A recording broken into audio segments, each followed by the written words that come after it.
I didn't see it at first. My daughter walked ahead of me, clutching her lunch tray with both hands. Her head was down, her shoulders hunched like they always were lately. She looked smaller than usual, quieter. She passed a group of kids who smirked as she went by. One of them laughed. That's when I saw it.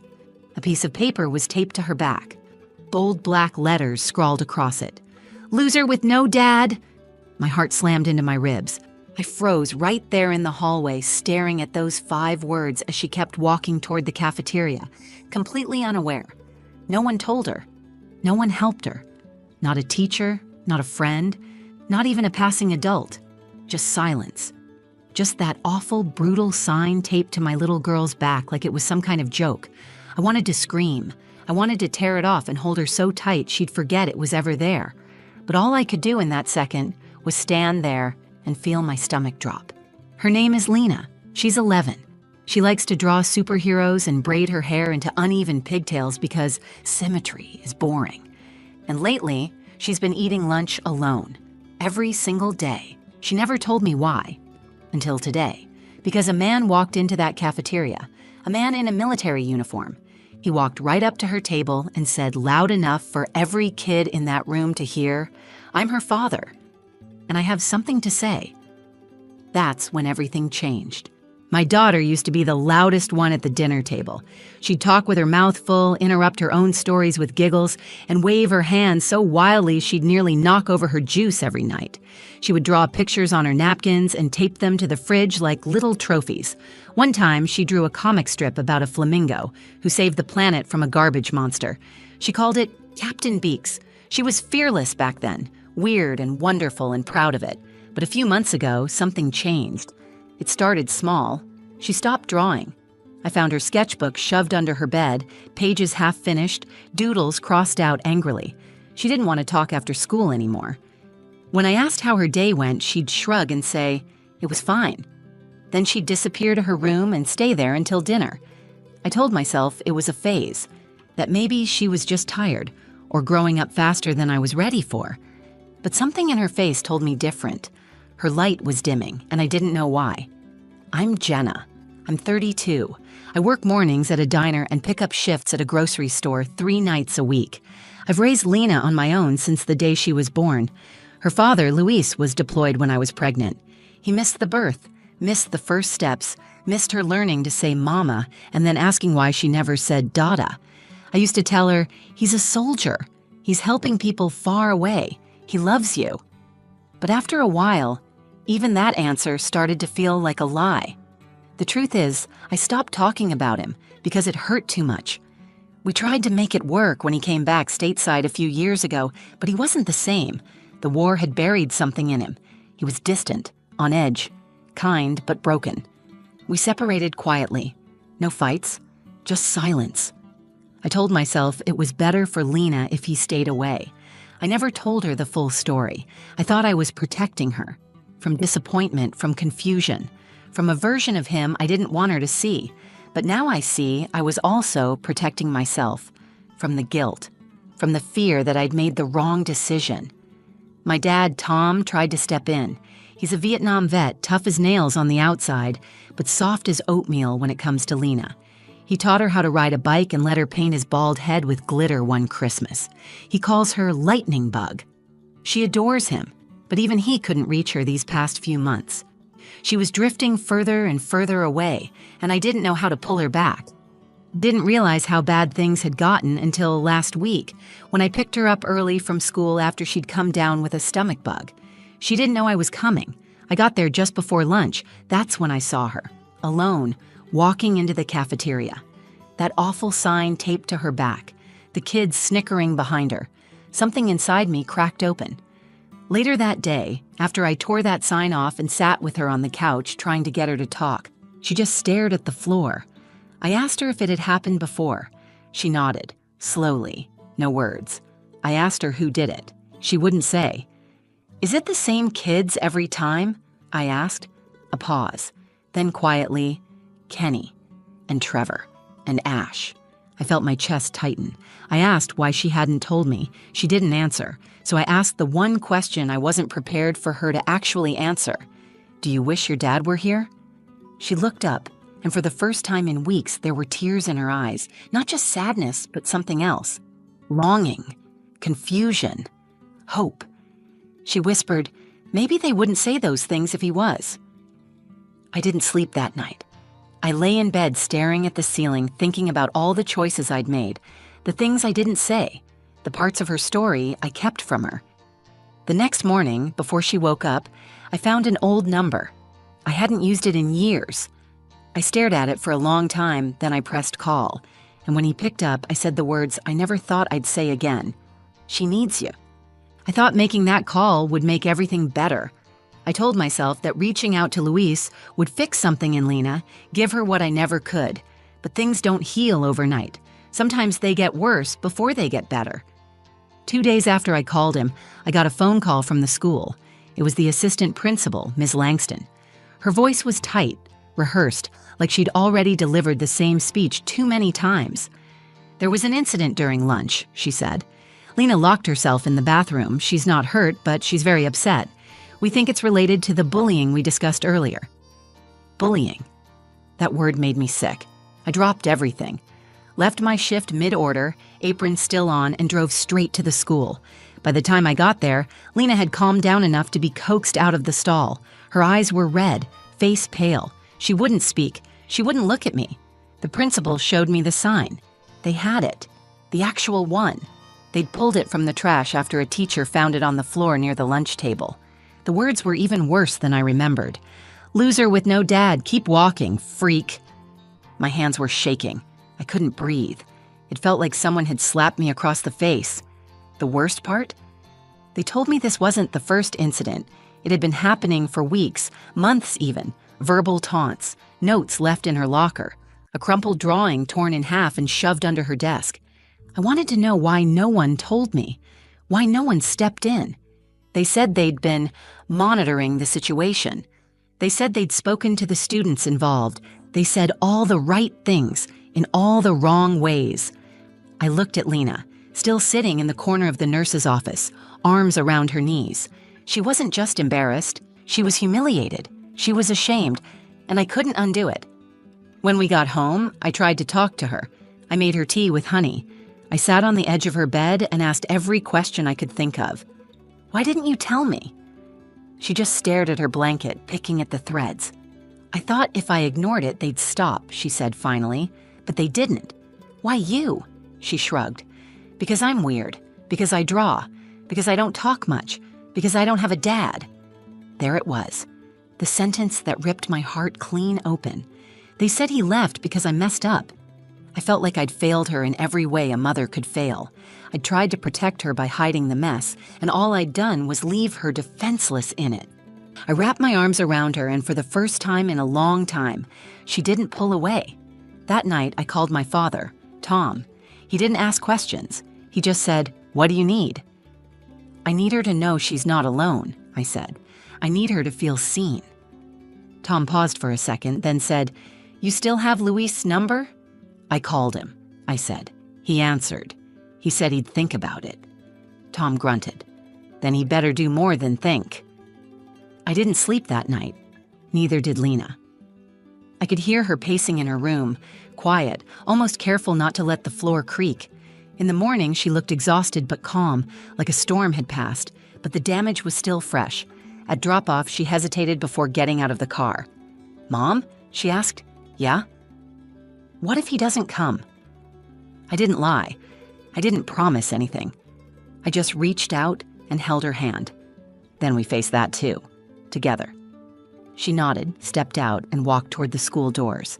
Her shoulders were still slumped, but not as much. That afternoon, I got a message from Luis. One sentence. "Tell me when and where." That was the moment the ground began to shift. I didn't know what would happen next, or how he'd show up, or what he'd even say if he did. But for the first time in a long time, I felt something I hadn't let myself feel in months. Hope. And that hope was about to walk through a cafeteria door. I didn't know what to expect from Luis. He had always been a man of few words, even before the war. Stoic, steady.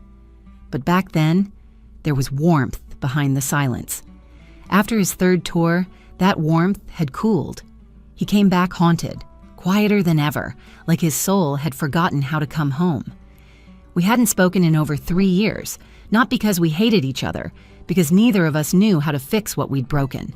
But after I made the call and he said, "Tell me when and where," something shifted. The silence between us cracked just enough for a voice to get through.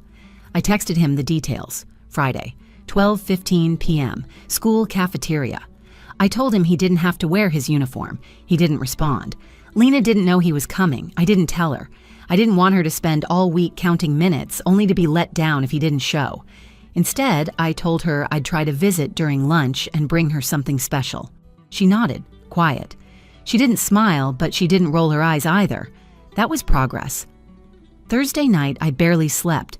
I was afraid he'd come and say something wrong, or that he wouldn't come at all.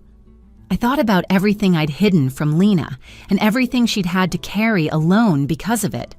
I thought about those boys, Kenny, Trevor, Ash, and how small someone must feel to need to make others smaller, just to breathe. Friday morning came cold and gray. Lena wore her purple hoodie, the one with the frayed sleeves. I braided her hair while she ate cereal in silence. She didn't ask if her dad would be there. She'd stopped asking things like that. Before she got out of the car, she turned to me and said, "Thanks for trying, Mom." Then she closed the door and walked inside. I sat there for a full minute before pulling away. I didn't cry. I didn't shake. I just drove. At noon, I stood in front of the school, clutching a brown paper lunch bag with her name written across it in thick marker. I walked in through the side entrance the office staff uses. A teacher recognized me and nodded me through. As I stepped into the cafeteria, the sound of hundreds of middle schoolers bounced off the walls, loud, chaotic, careless. Then the doors behind me opened. I turned. He was taller than I remembered, shoulders broader, face lined with age and something heavier. But the uniform was sharp, freshly pressed, every ribbon in place. His boots hit the tile floor like punctuation. His eyes scanned the room. He didn't look at me. He didn't need to. He was already moving. Lena was sitting alone again. Same table as always, legs swinging under the bench, her untouched sandwich in front of her. Her hair was still neatly braided. She was doodling something in the corner of a napkin. Luis walked straight to her. The cafeteria started to quiet, not instantly, but gradually. One by one, the voices lowered, as if something was happening no one wanted to miss. He stopped at her table. She looked up. For a moment, she just stared at him. Recognition took a few seconds. Maybe it was the uniform, maybe it was disbelief. Then her eyes widened. Her hand covered her mouth. She looked at me, confused. He didn't kneel. He didn't cry. He just said, loud enough for everyone to hear, clear and calm, "I'm her father." Heads turned. Whispers started. Luis didn't flinch. He placed his hand gently on her shoulder. "And I have something to say." Lena looked frozen. I could barely breathe. "I heard what some of you have been saying," he said, turning slightly, not pointing at anyone, but making sure his voice carried. "That she's a loser. That she doesn't have a dad. That she's not worth sitting with." The silence was total now. "Well, I'm here, and I'm her dad, and I can tell you this, my daughter is not a loser. She's stronger than any bully in this room. She's been brave in ways none of you even understand. And if you've got a problem with her, you've got a problem with me." You could have heard a pin drop. Lena's eyes filled with tears, but this time they weren't from shame. Luis reached into the bag I had brought and handed her the lunch I'd packed. Then he sat down across from her like it was the most normal thing in the world. The spell broke slowly. A few kids started eating again. A teacher stood up in the corner. But something in that room had changed. Luis had shown up. Not just in uniform, not just in words. He showed up like a father. And Lena finally saw what it looked like to be defended. Lena didn't say anything for the first few minutes. She sat across from her father, staring at him like he might vanish if she blinked too hard. Luis opened her lunch bag and pulled out the peanut butter sandwich, the apple slices, the small note I'd tucked inside that morning. "You're magic. Don't forget it." He slid it toward her like it was the most normal thing in the world, like this was just a father having lunch with his daughter. But for Lena, it was anything but normal. "Is it really you?" she asked, voice barely above a whisper. Luis nodded. Yeah, it's me. He looked older. His hair was shorter, tinged with more gray than I remembered. His hands trembled slightly as he folded the top of a juice box and pushed the straw in for her. "Why now?" she asked. It wasn't an accusation. It was a child asking a question she didn't have words for 3 years ago. Luis didn't dodge it. He looked her straight in the eyes. "Because I should have come sooner. I thought I wasn't good enough to be your dad. I thought being far away would protect you from who I'd become. But I was wrong. Not being here hurt you more than anything else I was afraid of." Lena stared at her juice box, then at the table. Her fingers traced the edge of the napkin. Then she said, almost to herself, "They said you left because I was too weird." Luis's jaw tightened. His voice was steady, but there was something in his eyes, something burning. "Sweetheart, you're not too weird. You're wonderful. You're funny and brilliant and brave. And I didn't leave because of you. I left because I didn't know how to face you. But I'm here now, and I'm staying as long as you'll have me." She blinked, like the words didn't quite fit in her brain. Then suddenly, she stood up. Everyone was still watching. Most kids were pretending not to, but you could feel their eyes, hear the quiet buzz of whispered disbelief around the room. She walked around the table and stood in front of him. He stayed seated still, like he was afraid he'd scare her off. Lena looked at him for a long second. Then she wrapped her arms around his neck. Luis closed his eyes. His arms went around her like he was holding his whole life. A slow gasp came from a nearby table.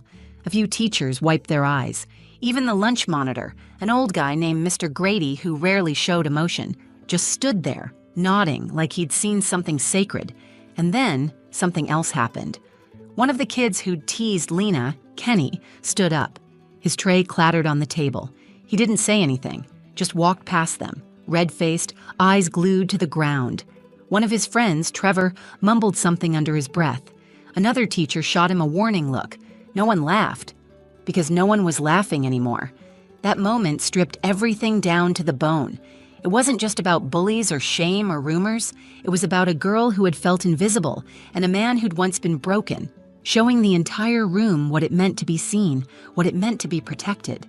Luis stood up finally, his arm still around Lena's shoulders. They walked over to me together. My heart was pounding so hard I could hear it in my ears. Luis nodded once. "She's brave," he said. I nodded back. "She gets it from both of us." We walked out of that cafeteria together, the three of us. Lena didn't say much on the drive home, but when we pulled into the driveway, she turned from the back seat and said, "You really called him?" I nodded. She leaned forward, wrapped her arms around me, and whispered, "Thank you." That night, we had dinner with my dad. Luis stayed. He and Tom talked about deployment and helicopters and ration packs. Lena listened, wide-eyed, her fork hanging in midair like she didn't want to miss a word. She laughed that night, not a small chuckle, a real laugh, kind that fills a room. I'd missed that sound so much I forgot how much I needed it. The next morning, Lena came down for breakfast wearing her Captain Beaks hoodie, the one she hadn't touched in months. She poured her cereal without saying much, but there was a different energy in the room. Lighter. Like she'd finally taken a breath she didn't know she'd been holding. Luis had slept on the couch. Not because we asked him to, because he didn't want to overstep. He was careful now, gentle in a way I didn't remember from before. He made Lena scrambled eggs and didn't burn them. He sat across from her and asked questions about her drawings, her comics, her schoolwork. Not just to be polite, to know her, really know her. She showed him a sketch that afternoon. It was of a girl in armor holding a lightning bolt in one hand and a sketch pad in the other. She said her name was Commander Echo. "She's not a superhero," Lena explained. "She's just a girl who finally stopped pretending to be invisible." Luis didn't say anything right away. He looked at the drawing like it was the most important thing he'd ever been handed. Then he asked if he could keep it. That weekend, Lena didn't eat lunch alone. Word spread fast. Kids who never spoke to her before started saying hi. A few even sat next to her in the cafeteria on Monday. It wasn't a complete turnaround.